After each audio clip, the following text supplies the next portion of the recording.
Ms. Moyo, thank you so much for joining us today to share your experiences in STEM.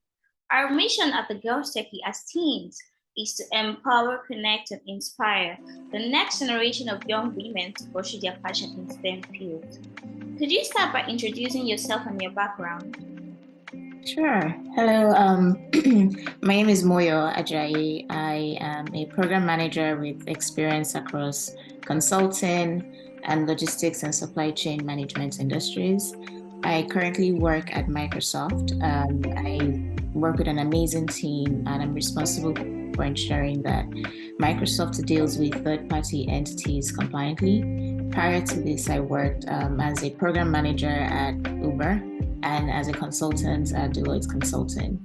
I am an avid learner. I have a bachelor's degree in business administration from Illinois Wesleyan University, and I am pursuing a master's degree in analytics from Georgia Tech. And when I'm not at work or school, I enjoy reading, watching TV, catching up on my TV shows and YouTube favorites, my favorite podcast channels as well. I love staying physically active and spending time with family and friends. I'm already started to get interested in you just from the little I heard about yourself. So while going through your profile, I saw that you studied business admin at university, but later transited into technology. Can you tell me why you chose a career path in technology? Yeah, that's an interesting question. I wouldn't necessarily say that I chose it initially. I kind of found myself in tech. After graduating, I got a job at Deloitte Consulting, and I happened to be on a team implementing ERP software for a public sector client. And ever since I've kind of I've stayed in the tech industry mainly because just the power of tech. It's interesting to see how you can have such a significant impact on individuals, on private and public sector clients as well.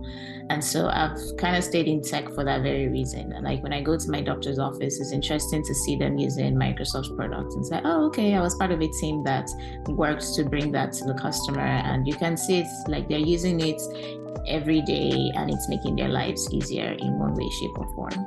So yeah. Well, your story is quite interesting and a unique one.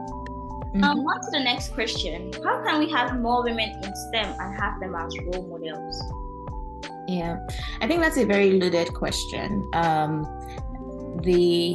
are definitely many strategies that we can employ. One is what you're doing, ensuring that there's community and there people know others in tech, other women in tech, and that you're supported as well. So I think one could approach it from different angles. One is with the role models and mentorship, highlighting women in tech, showcasing their achievements, can serve as a powerful role model for people that for other women that want to work in tech.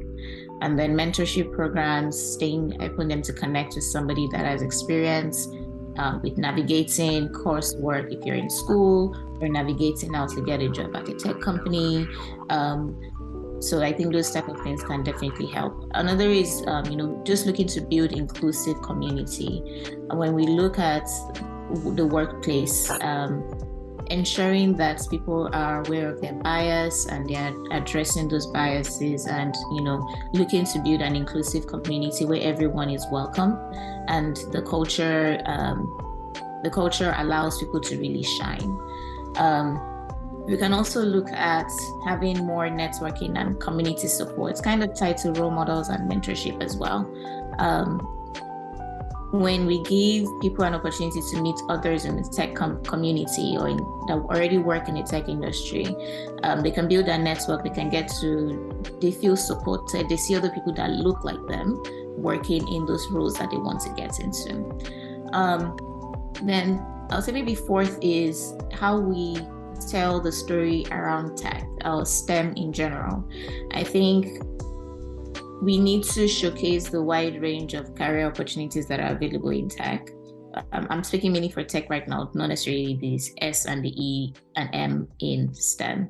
And so just looking at how do we rebrand the story, how can we ensure that people know that there are different roles that use different skills in tech. it'd be interesting. You'd be surprised the kind of backgrounds that people have. There are people that have studied psychology and then now they're using their skill at some tech company, right? And so what are the paths that different people have gotten into tech?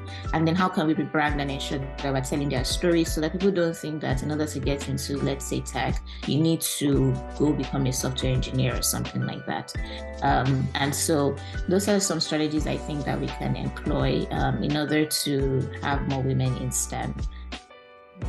I think the last one really sticks with me about rebranding the whole story, because a lot of young girls don't really know that there are a lot of things you can dive into. Some people think it's all about coding. You don't have to code to be in tech.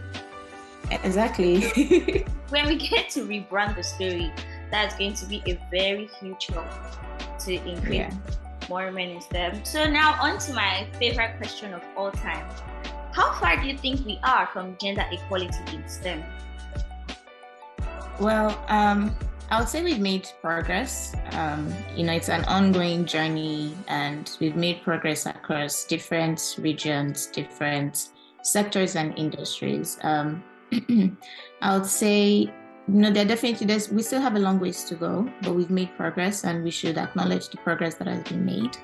A few things that I think that we can do to help further our progress, ensuring that there's representation. Women are still underrepresented in many STEM fields.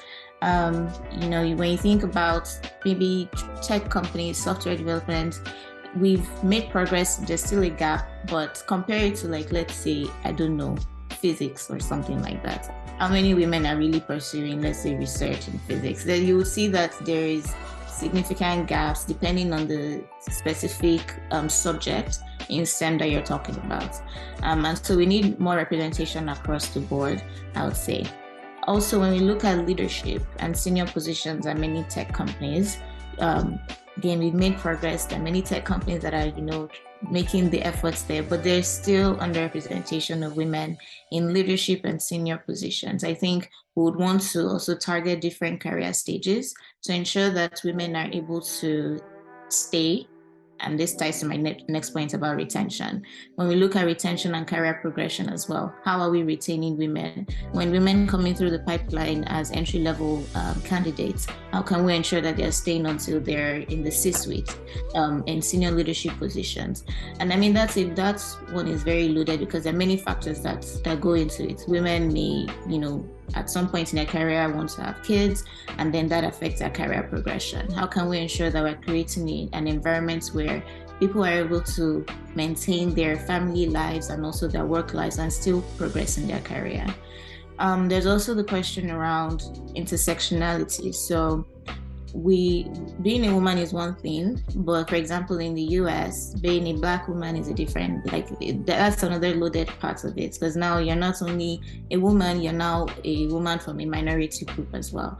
And so how can we ensure that across the board, across different career stages, different intersectional roles, forms of identity, we have representation for women?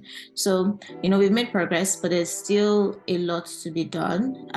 We need to work together, organizations, individuals, we need to work together to ensure that we're addressing the different sectors or the different categories of representation for women in STEM in general.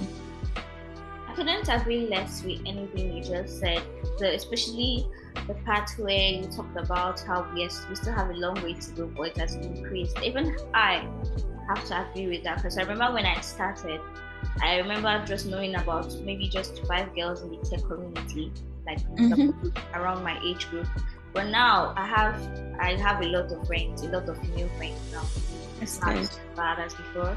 I'm sure everyone who will be watching this will be interested in this particular question, which leads to the question: what does your typical day as a program manager at Microsoft look like? So my typical day really depends on the projects that I'm on and how many projects I am involved in at once. Usually on some projects or some days I'm juggling multiple projects, and so there are multiple things that need to get done. And on other days, there's only like one project that I'm working on.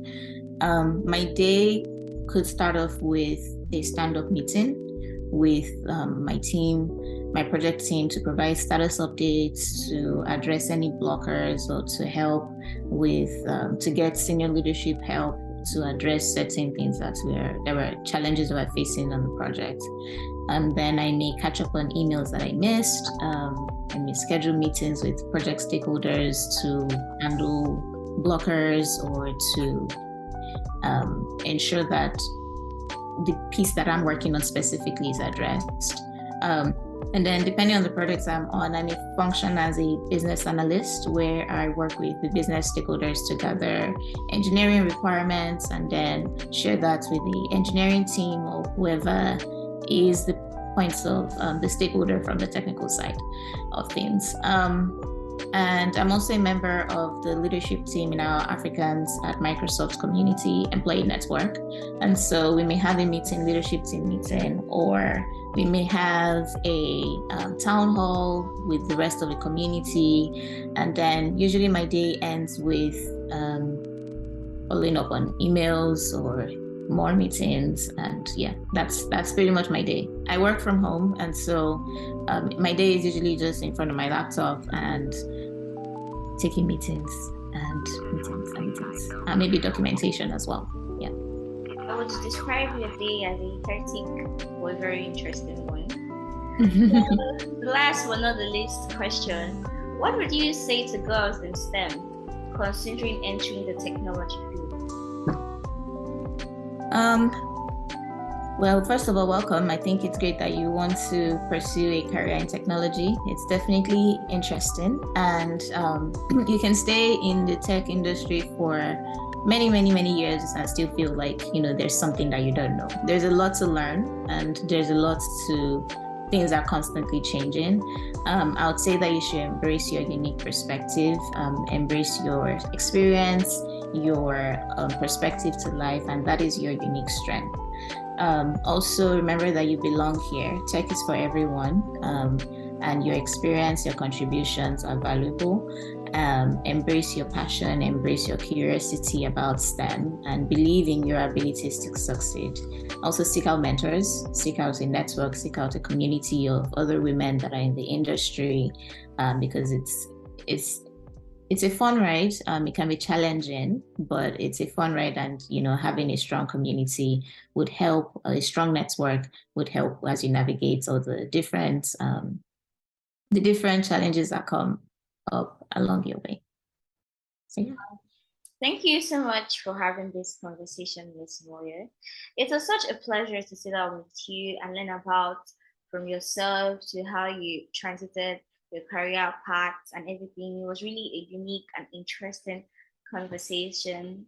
Thank you. Thank you. And thanks for what you do. Great job so far. Yeah.